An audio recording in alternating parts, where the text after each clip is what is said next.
Merhaba arkadaşlar, yepyeni haberlerle karşınızdayız. Afra Saraçoğlu'nun mimikleri Brezilya'da akademik konusu oldu.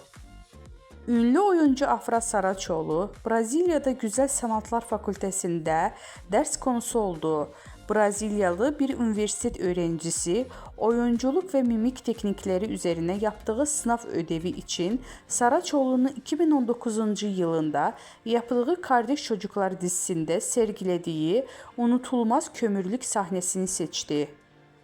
Öğrencinin hazırladığı detaylı analiz raporu dersin profesörü tarafından en iyi 3 çalışma arasına seçildi. Profesör Afra Saraçoğlu'nun bu sahnesini örnek olarak kullanarak mimik ve oyunculuk tekniklerinin derslerinde öğrencilere aktarmaya karar verdi.